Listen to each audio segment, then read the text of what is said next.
भगवान की जय। प्यारे कृष्ण कन्हैया लाल की जय। श्री वराह पुराण। श्री हरि के भोज्य पदार्थ एवं भजन ध्यान के नियम। अध्याय 119। कल 118 तक हुए थे। पृथ्वी ने कहा, माधव, मैं आपके मुखारविंद से पूजन की विधि का श्रवण कर चुकी। निश्चय ही इस कर्म में संसार से मुक्ति दिलाने की सामर्थ्य है। भगवान, अब मैं आपसे आपकी पूजा विधि एवं द्रव्यों के विषय में कुछ जानना चाहती हूँ। आप इसे मुझे बतलाने की कृपा करें।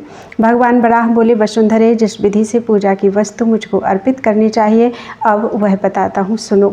7 प्रकार के अन्नों को लेकर उनमें दूध का सम्मिश्रण करें। साथ ही मुझे मधुक और उदुम्बर आदि के शाक भी प्रिय हैं। माधवी, अब मेरे योग्य जो धान्य है उन्हें कहता हूँ। अच्छे गंध से युक्त धर्म चिल्लिक नामक शाक और लाल धान का चावल तथा अन्य उत्तम स्वादिष्ट चावल मुझे प्रिय हैं। उत्तम कुमकुम और मधु भी मुझे प्रिय है। आमोदा, शिवसुंदरी, शिरीष और आकुल संज्ञक धान के चावल भी मेरे लिए उपयुक्त हैं। यव से बने अनेक प्रकार के अन्न तथा शाक भी मेरे पूजन में उपयुक्त होते हैं। मूंग, मांस, उड़द, तिल, कंगुनी, कुल्थी, गेहूँ, सांवा, ये सभी मुझे प्रिय हैं। पारगामी विद्वान यज्ञ करा रहे हों उस समय मेरी प्रसन्नता के लिए ये वस्तुएं मुझे अर्पण करनी चाहिए।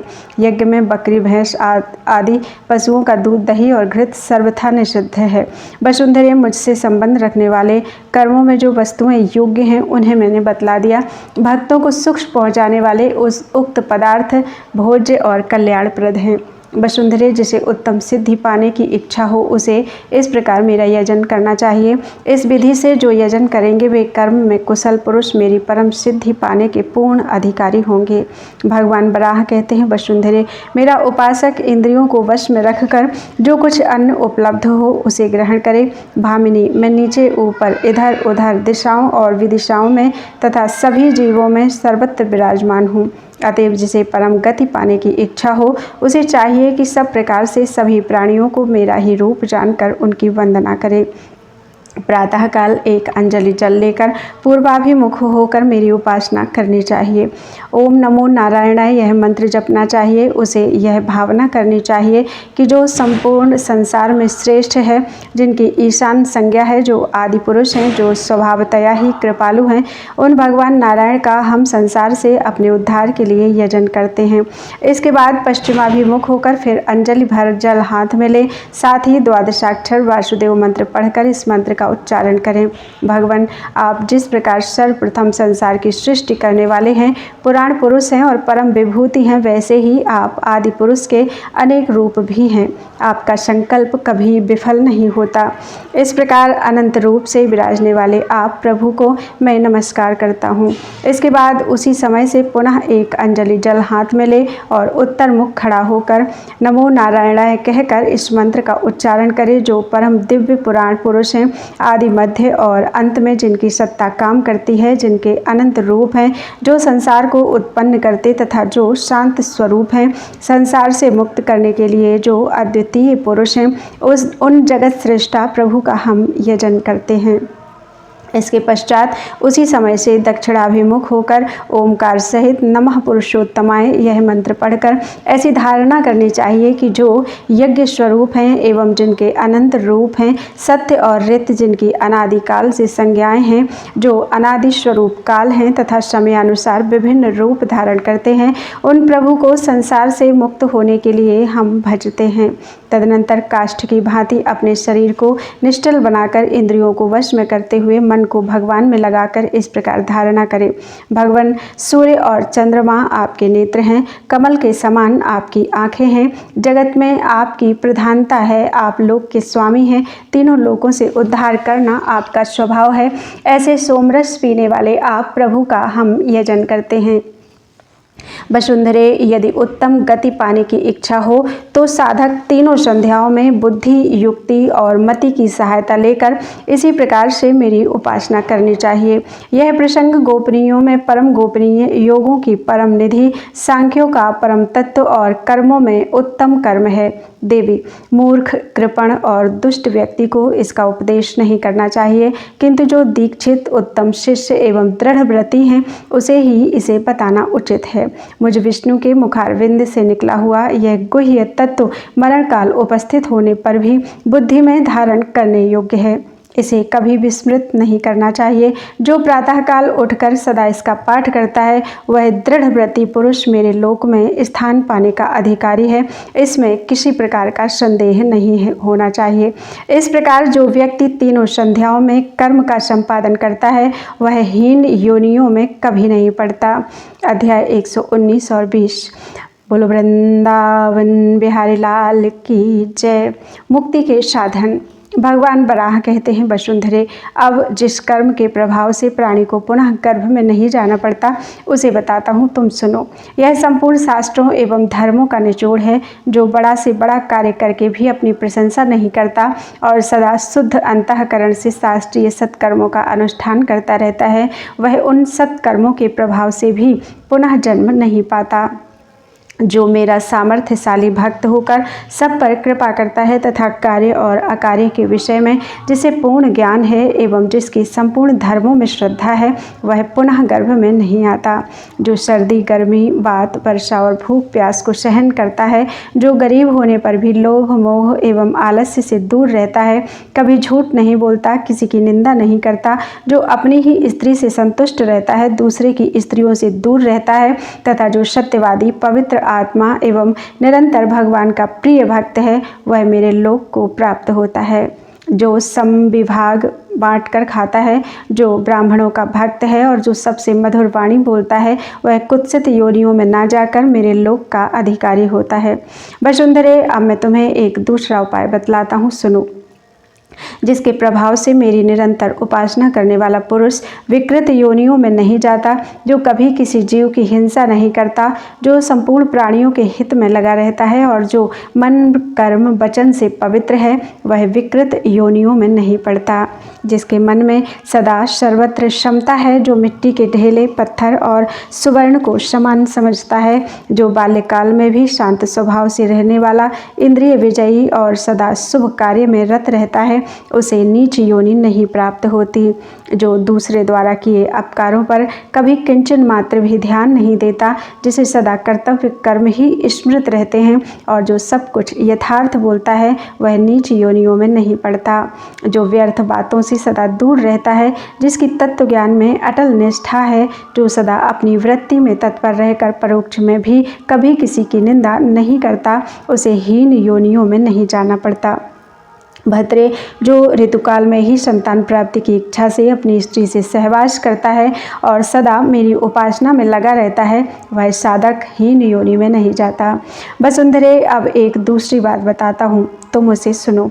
जो सदा संयत रहने वाले पुरुषों का धर्म है और जिसको मनु, अंगिरा, शुक्राचार्य, गौतम मुनि, चंद्रमा, रुद्र, शंख लिखित, कश्यप, धर्मदेव, अग्निदेव, पवनदेव, यमराज, इंद्र, वरुण, कुबेर, शांडिल्य मुनि, पुलस्त्य, आदित्य, पितृगण और स्वयंभू ब्रह्मा आदि वेद धर्म दृष्टाओं ने पृथक पृथक रूप से देखा है और वर्णन किया है। उस धर्म के पालन में जो मनुष्य निश्चित रूप से तत्पर रहकर अपने आप में परमात्मा को देखता है वह विकृत योनि में ना जाकर मेरे लोक में जाने का अधिकारी है। जो अपने धर्म का पालन करता है तथा अपनी बुद्धि के अनुसार ठीक बोलता है, दूसरे की निंदा से दूर रहता है, संपूर्ण धर्मों में जिसकी निश्चित बुद्धि रहती है, जो दूसरे के धर्मों की निंदा नहीं करता तथा जो अपने धार्मिक मार्ग पर अटल रहता है, ऐसे उत्तम गुणों से युक्त एवं मेरे कर्मों का संपादन करने वाला पुरुष विकृत योनि में ना जाकर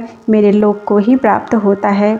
जिनकी इंद्रियां वश में हैं, जिन्होंने क्रोध पर पूरा नियंत्रण कर लिया है, जो लोभ और मोह से सदा दूर रहते हैं, जो विश्व के उपकार में तत्पर हैं, जो देवता, अतिथि तथा गुरु में श्रद्धा रखते हैं, जो कभी किसी की हिंसा नहीं करते, मद्य मांस का कभी सेवन नहीं करते, जो अनुचित भाव बंधन करने की चेष्टा नहीं करते, जो ब्राह्मण को कपिलाधेनु का दान करते हैं, ऐसे धर्म से युक्त पुरुष गर्भ में नहीं पड़ते। वे मेरे लोक को ही प्राप्त होते हैं। जो अपने सभी पुत्रों के प्रति क्षमता रखता है, क्रोध में भरे हुए ब्राह्मण को देखकर भी उसे प्रसन्न करने की ही चेष्टा करता है, जो भक्तिपूर्वक कपिला गौ का स्पर्श करता है, जो कुमारी कन्या के प्रति कभी अपवित्र भाव नहीं करता, जो कभी अग्नि का लंघन नहीं करता, जो जल में शौच नहीं करता एवं गुरु में श्रद्धा बुद्धि रखता है, जो उनकी तथा ईश्वर की कभी निंदा नहीं करता, इस प्रकार का धर्म में तत्पर पुरुष निश्चय ही मुझे प्राप्त कर लेता है और वह पुरुष माता के गर्भ में ना जाकर मेरे ही लोक को प्राप्त होता है। बोलो वृंदावन बिहारी लाल की जय। कोकामुख तीर्थ अर्थात बराह क्षेत्र का महात्म्य। भगवान बराह कहते हैं, वसुंधरे, अब मैं तुम्हें गोपनीयों में भी एक परम गोपनीय रहस्य बतलाता हूँ, जिसके प्रभाव से पशु योनि में गए हुए प्राणी भी पाप से मुक्त हो जाते हैं। इसे तुम ध्यान से सुनो। जो मानव अष्टमी और चतुर्दशी तिथि में स्त्री संग नहीं करता तथा दूसरे के अन्न को खाकर उसकी निंदा नहीं करता, वह मेरे लोक को प्राप्त होता है। बाल्यकाल में भी जो सदा मेरे व्रत का पालन करता है, जो जिस किसी प्रकार से भी सदा संतुष्ट रहता है तथा जो माता पिता की पूजा करता है, वह मेरे लोक में जाता है। जो परिश्रम से भी प्राप्त सामग्री को बांटकर खाता पीता है, जो गुणी, दाता तथा संयत भोगता है तथा जो सभी कर्तव्य कार्यों में स्वतः लगा रहता है एवं अपने मन को सदा वश में किए रहता है, वह मेरे लोक को प्राप्त होता है। जो कुत्सित कर्म नहीं करता, जो ब्रह्मचर्य व्रत का पालन करता है, समर्थ होकर भी जो संपूर्ण प्राणियों पर क्षमा दया करता है, वह मेरे लोक को प्राप्त होता है। जो निष्प्रह रहकर दूसरों की संपत्ति के प्रति कभी लोभ नहीं करता, ऐसा पुरुष मेरे लोक में जाता है। बरारोहे, एक गोपनीय विषय जो देवताओं के लिए भी दुष्प्राप्य एवं दुर्गेय है, उसे अब मैं तुम्हें बता रहा हूँ, सुनो। जरायुज, अंडज, उद्भिज और श्वेतज, इन 4 प्रकार के प्राणियों की जो हिंसा नहीं करता, जो पवित्रात्मा एवं दयाशील है और जो कोकामुख नामक तीर्थ में अपने प्राणों का परित्याग करता है, वह मुझे परम प्रिय है। मेरी कृपा दृष्टि से वह कभी वियुक्त नहीं होता। पृथ्वी बोली, माधव, मैं आपकी शैया दासी और आप में अटल श्रद्धा रखने वाली हूँ। आप में भक्ति रखने के बल पर आपसे पूछती हूँ कि वाराणसी, चक्र तीर्थ, नैमिषारण्य, अट्टहास तीर्थ, भद्र, कर्ण, हृद, द्विरंड, मुकुट, मंडलेश्वर, केदार क्षेत्र, देवदारुवन, जालेश्वर, दुर्ग, गोकर्ण, कुब्जाम्बरेश्वर, एकलिंग, ऐसे प्रसिद्ध एवं पवित्र तीर्थ स्थानों को छोड़कर आप कोकामुख क्षेत्र की ही इतनी प्रशंसा क्यों करते हैं? भगवान बराह बोले, भीरु, तुम्हारा कहना ठीक है, बात ऐसी ही है। कोकामुख मुझे अत्यंत ही प्रिय है। अब कोकामुख क्षेत्र जिन कारणों से अधिक प्रसिद्ध है, वह मैं तुम्हें बताता हूँ। तुमसे जिन क्षेत्रों का वर्णन किया है, वे सभी भगवान रुद्र से संबंध रखने वाले पाशुपत तीर्थ हैं, जिन्हें पाशुपत क्षेत्र कहते हैं, किंतु यह कोकामुख क्षेत्र मुझ श्रीहरि का है। वरानने, इसी विषय में मैं तुम्हें एक परम प्रसिद्ध उपाख्यान बताता हूँ। इसमें कोकामुख क्षेत्र की प्रसिद्धि का हेतु सन्निहित है। एक बार इस कोकामुख क्षेत्र में मांस के लोभ में एक व्याध घूम रहा था। वहीं एक अल्प जल वाले सरोवर में एक मत्स्य भी रहता था। उसको देखकर व्याध ने तुरंत ही बंसी अर्थात कटिया से उसे बाहर खींच लिया, तथापि वह बलवान मत्स्य उसके हाथ से तुरंत निकल गया। इतने में एक बाज की दृष्टि जो आकाश में चक्कर लगा रहा था, उस मत्स्य पर पड़ी और वह उसको पकड़ने के लिए नीचे उतरा और फिर उसे पकड़कर तेजी से उड़ चला, परंतु वह भी उसके बोझ को ना संभाल सका और उस मछली के साथ ही इसी कोकामुख क्षेत्र में गिर पड़ा। किंतु आश्चर्य, वह गिरते ही इस तीर्थ के प्रभाव से रूप, गुण एवं वय से युक्त एक कुलीन राजपुत्र के रूप में परिणत हो गया। कुछ समय बाद उसी व्याध की स्त्री भी मांस लिए हुए वहां जा पहुंची। इतने में ही मांस के लिए लालायित रहने वाली एक मादा चील भी उसके हाथ से मांस छीनने के लिए आई, जो मांस छीनने के लिए बार बार झपटा मारने लगी। उसी प्रकार उसी क्षण बलपूर्वक मांस लेने की इच्छा रखने वाली उस मादा चील पर व्याध ने बाण मारा, जिससे वह मेरे इस कोकामुख क्षेत्र में गिर पड़ी और उसके प्राण निकल गए। तदनंतर उस चील ने चंद्रपुर नामक नगर में सुंदरी राजपुत्री के रूप में जन्म ग्रहण किया। उसका यश बड़ी तेजी से चारों ओर फैलने लगा। वह कन्या धीरे धीरे बढ़ती गई और स्नेही स्नेही रूप, गुण, अवस्था एवं सभी 64 कलाओं के ज्ञान से संपन्न हो गई, परंतु वह पुरुषों की सदा निंदा करती उसे रूपवान, गुणवान, शूरवीर तथा सौम्य स्वभाव के पुरुषों की चर्चा भी अच्छी ना लगती थी और वह उनकी भी निंदा किया करती थी। युवती होने पर उसका आनंदपुर नगर के एक शक्र जाति के पुरुष के साथ विवाह हुआ। विवाह के बाद दोनों पति पत्नी गारहस्थ धर्म का पालन करते हुए साथ रहने लगे। फिर वे परस्पर प्रेम के बंधन में इस प्रकार बंध गए कि एक मुहूर्त भी कोई किसी को छोड़ना ना चाहता था। अब वही कन्या अत्यंत नम्र होकर अपने स्वामी की सब प्रकार सेवा करने लगी। एक दिन मध्याह्न के समय राजकुमार के सिर में तीव्र वेदना हुई। अनेक कुशल वैद्य चिकित्सा में लगे किंतु उसकी शिरोव्यथा दूर न हो सकी। अन्य मंत्र यंत्र भी विफल हुए। इस प्रकार पर्याप्त समय बीत जाने के बाद एक दिन उस राजकुमारी ने अपने स्वामी से यह जिज्ञासा की, प्रभु आपके सिर में जो यह वेदना है यह क्या और कैसे है? यदि मुझ पर आपका तनिक भी स्नेह हो तो आप मुझे इसे तत्वतः बताने की कृपा कीजिए। अनेक कुशल वैद्य आपका उपचार कर रहे हैं पर उन्हें वेदना दूर करने में सफलता नहीं मिलती है। इस पर राजकुमार ने कहा, भद्रे, क्या तुम यह भूल गई कि यह मनुष्य शरीर व्याधियों का ही मंदिर है? यह मनुष्य शरीर रोग और दुखों से ही भरा है। संसार रूपी सागर में पड़े हुए मुझसे तुम्हें बार बार ऐसा प्रश्न करना उचित नहीं है। राजकुमार के ऐसा कहने पर उस राजकन्या के मन में उत्सुकता अब और बढ़ गई। कुछ दिन बाद पुनः उस राजपुत्री ने अत्यंत आग्रहपूर्वक उस प्रश्न को राजकुमार से पूछा। इस पर शक नरेश ने अपनी भार्या से कहा, भद्रे, तुम इस मानुषी भाव का त्याग करो और अपने पूर्व जन्म की बातें स्मरण करो, अथवा यदि तुम्हें पूर्व जन्म की बातें जाननी हो तो कल्याणी, तुम चलकर मेरे माता पिता को प्रसन्न करो। तुम उनकी पूजा करो क्योंकि उन्होंने मुझे अपने उदर में धारण किया था। उनका सम्मान करके और उनकी आज्ञा लेने के पश्चात मैं कोकामुख क्षेत्र में चलकर तुम्हें निसंदेह यह प्रसंग सुनाऊंगा। अनिंदिते, अपने पूर्व जन्मों का ज्ञान देवताओं के लिए भी दुर्लभ है। सारा वृत्तांत मैं तुम्हें वहीं बताऊंगा। तदनंतर वह राजकुमारी अपनी सास और ससुर के सामने गई और उनके चरणों को पकड़कर बोली, मुझे आप दोनों से कुछ निवेदन करना है। मैं इस विषय में आप लोगों से अनुमति प्राप्त करना चाहती हूँ। फिर उसने कहा कि हम दोनों स्त्री पुरुष आपकी आज्ञा से पवित्र कोकामुख नामक तीर्थ क्षेत्र में जाना चाहते हैं। आप लोग ही हमारे गुरु हैं। इस कार्य की गरिमा को देखकर आप हम लोगों को रोके नहीं। आज तक मैंने कभी कुछ भी आप लोगों से नहीं मांगा है। यह प्रथम अवसर है कि हम आपके सामने याचना करने आए हैं, अतः आप लोग मेरी इस याचना को पूर्ण करने की कृपा करें। समस्या यह है कि आपके ये कुमार निरंतर सिर की वेदना से पीड़ित रहते हैं और दोपहर के समय में तो ये मृतक के तुल्य हो जाते हैं। कोई भी उपचार सफल नहीं हो रहा है। ये सब सुख भोगों को छोड़कर सदा पीड़ा से दुखी रहते हैं। इनका यह दुख कोकामुख क्षेत्र में गए बिना दूर होने का नहीं है। उस समय शक जातियों के अध्यक्ष उन नरेश ने पुत्र वधू की बात सुनकर अपने हाथ से पुत्र एवं पुत्र वधू के सिर को सहलाकर कहा, पुत्र, कोकामुख क्षेत्र में जाने की बात तुम लोगों के मन में कैसे आई? हाथी, घोड़े, सवारियां, अप्सराओं की तुलना करने वाली स्त्रियां, कोष और रत्न भंडार तथा 7 अंगों सहित हमारी यह संपूर्ण राज्य संपत्ति आदि सभी तुम्हारे अधीन है। तुम इन सबको ले लो। सारी संपत्तियों का उत्तराधिकारी पुत्र ही होता है। मेरे प्राण तुम्ही में सदा बसे रहते हैं। तुम कोकामुख क्षेत्र मत जाओ। पिता के इस प्रकार कहने पर राजकुमार ने उनके चरण पकड़ लिए और नम्रता पूर्वक कहने लगा, पिताजी, राज, कोष, सवारी आदि अथवा सेना से मेरा क्या प्रयोजन? मैं तो अभी उस कोकामुख क्षेत्र में ही जाना चाहता हूँ। मैं सिर की वेदना से नितांत पीड़ित हूँ। यदि मैं जीवित रहा तब राज्य, सेना और कोष भी मेरे ही होंगे, इसमें कोई संशय नहीं, पर इस पीड़ा से मुक्ति तो मुझे वहाँ जाने से ही मिलेगी। अंत में शक नरेश ने पुत्र की बात पर विचार करके उसे जाने की आज्ञा दे दी। जब राजकुमार ने कोकामुख की यात्रा आरंभ की तो उसके साथ बहुत से व्यापारी वर्ग और नागरिक स्त्री पुरुष भी चल पड़े। बहुत समय के बाद वे सभी इस कोकामुख क्षेत्र में पहुँचे।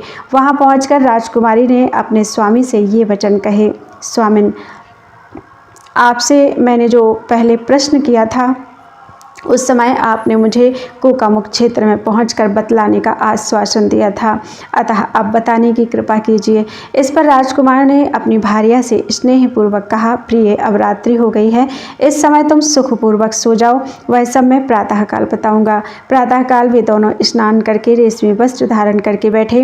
राजकुमार ने सर्वप्रथम सिर झुकाकर भगवान विष्णु जी को प्रणाम किया। तत्पश्चात वह अपनी पत्नी को पकड़कर पूर्व उत्तर भाग में अपनी मत्स्य देह की पड़ी अस्थियों को दिखाकर कहने लगा, प्रिय, ये मेरे पूर्व शरीर की हड्डियां हैं। पूर्व जन्म में मैं मत्स्य था। एक बार जब मैं इस कोकामुख क्षेत्र के जल में विचर रहा था कि एक व्याध ने बंसी से मुझे पकड़ लिया। उस समय मैं अपनी शक्ति लगाकर उसके हाथ से तो निकल गया, पर एक चील मुझे लेकर फिर उड़ गई और नखों से मेरे शरीर को क्षत विक्षत कर दिया। इतने में उससे छूटकर मैं गिर गया। उसी के किए हुए प्रहार के कारण अब भी मेरे सिर में वेदना बनी रहती है।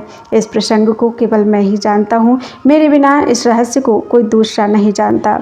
भद्रे, तुमने जो बात पूछी थी मैंने उसका रहस्य बतला दिया। सुंदरी, तुम्हारा कल्याण हो। अब तुम्हारा मन जहाँ लगे वहीं जा सकती हो। वसुंधरे, अब राजकुमारी भी करुण स्वर में अपने पति से कहने लगी, भद्र, इसी कारण मैं भी अपनी गुप्त बात आपको नहीं बतला सकी थी। पूर्व जन्म में जैसी जो कुछ थी अब वह आपसे बतलाती हूँ, आप सुने। मैं पूर्व जन्म में आकाश में विचरने वाली एक चील थी। भूख और प्यास से मुझे महान कष्ट हो रहा था। खाने योग्य पदार्थ का अन्वेषण करती हुई मैं एक पेड़ पर बैठी थी। इतने में मुझे एक व्याध दिखाई दिया। वह वन के बहुत से पशुओं को मारकर उनके मांसों को लेकर उसी मार्ग से गुजर रहा था। वह भी भूख से व्याकुल था, अतः मांस भार को अपनी पत्नी के पास रखकर उसे पकाने के विचार से लकड़ी ढूंढने निकला।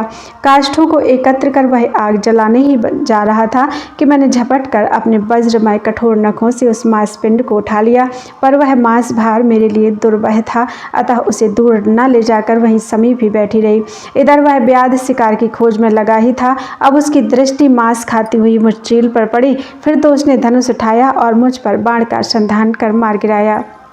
मैं वहाँ से लुढ़क कर चक्कर काटती हुई प्राणहीन और निश्चेष्ट होकर पृथ्वी पर गिरी और मेरी जीवन लीला समाप्त हो गई। किंतु इस कोकामुख क्षेत्र की महिमा से मेरे मन में कोई कामना न रहने पर भी मेरा जन्म राजा के घर हुआ। इस प्रकार मुझे आपकी स्त्री होने का सौभाग्य प्राप्त हुआ। मेरे पूर्व जन्म की ही ये हड्डियाँ हैं, अब इनका थोड़ा सा भाग ही अवशेष है। इस कोकामुख तीर्थ की ही यह महिमा है, जिसके फलस्वरूप तिर्यक अर्थात तिरछी चलने या उड़ने वाली योनि के जीव का भी उत्तम कुल में जन्म हो जाता है। राजकुमार ने भी साधु साधु कहा, उसका बड़ा सम्मान किया। साथ ही उसे उस क्षेत्र में होने वाले कुछ धार्मिक कर्मों के भी निर्देश किया और उन्हें राजकुमारी ने संपन्न किया। अन्य लोगों ने भी जिन्हें जो प्रिय जान पड़ा उस धर्म का आचरण किया। उस समय उस दंपत्ति ने प्रसन्नता से आदरपूर्वक ब्राह्मणों को यथोचित द्रव्य, अन्न और रत्न भी दिए। वसुंधरे, उस समय अन्य भी जितने लोग वहाँ आए थे उन सब ने भी अपनी सामर्थ्य के अनुसार स्वयं व्रत का पालन करते हुए भक्तिपूर्वक ब्राह्मणों को धन दिया। इस प्रकार वे लोग कुछ दिनों तक वहीं रुके रहे और इसके फलस्वरूप वे श्वेत द्वीप को प्राप्त हुए। उस पुण्यमय धाम में पहुंचने पर सभी पुरुष शुक्ल वस्त्र एवं दिव्य आभूषणों से अलंकृत होकर सुशोभित प्रकाशित होने लगे। वहाँ रहने वाली स्त्रियां भी दिव्य वस्त्र एवं अलौकिक आभूषणों से आभूषित होकर रूप, तेज एवं सत्व से युक्त होकर प्रकाशित होने लगी। देवी, यह मैंने तुमसे कोकामुख क्षेत्र की महिमा बतलाई, जहाँ मत्स्य और चील आदि कामना मुक्त जीवों ने भी उत्तम गति प्राप्त की थी, जिसे चांद्रायण व्रत करने, जल में शयन करने तथा भगवत धर्मों का आचरण करने वाले भी बड़ी कठिनता से प्राप्त कर पाते हैं। फिर वहाँ राजकुमार और राजकुमारी इन दोनों व्यक्तियों ने बहुत से उत्तम धान्य और रत्न दान किए। अन्य श्रद्धालु व्यक्तियों ने भी धर्माचरण कर प्रारब्ध के अनुसार वांछनीय मृत्यु प्राप्त की और उन्हें श्वेत द्वीप सुलभ हो गया। वह राजकुमार भी मनुष्य लोक के सभी श्रेष्ठ भोगों को भोग कर सबसे उत्तम मेरे लोक को प्राप्त हुआ। सुमध्य में वहाँ की सभी सुवासिनी स्त्रियाँ भी माया के प्रभाव से मुक्त हो गईं। सब पर धर्म तथा मेरी भक्ति भावना की गहरी छाप पड़ी थी। मेरी कृपा से वे सब श्वेत द्वीप पहुँची। यह प्रसंग धर्म, कीर्ति, शक्ति और महान यश का उन्नायक है। यह सभी तपस्याओं में महान तप, आख्यानों में उत्तम आख्यान, कृतियों में सर्वोत्तम कृति तथा धर्मों में सर्वोत्कृष्ट धर्म है, जिसका वर्णन मैंने तुमसे किया। भद्रे, जो क्रोधी, मूर्ख, कृपण, अभक्त, अश्रद्धालु तथा सठ व्यक्ति हैं, उन्हें यह प्रसंग नहीं सुनाना चाहिए। जो दीक्षित तथा सद विचारशील हैं, यह प्रसंग उन्हें ही सुनाना चाहिए। जो शास्त्र परगामी पुरुष मृत्यु काल उपस्थित होने पर मन को सावधान करके इस प्रसंग को मन में धारण करता है, वह जन्म मरण के बंधन से छूट जाता है। जो इस विधि के अनुसार कोकामुख क्षेत्र में जाकर संयम पूर्वक जीवन व्यतीत करता है, वह भी उस परम सिद्धि को पाता है जिसे पूर्व काल में चील और मत्स्य ने प्राप्त किया था। बोलो वृंदावन बिहारी लाल की जय। अध्याय 122 पूरा हो गया है। त्वदीयं वस्तु गोविन्द तुभ्यमेव समर्पये। तेन त्वदङ्घ्रिकमले रतिं मे यच्छ शाश्वतीम्।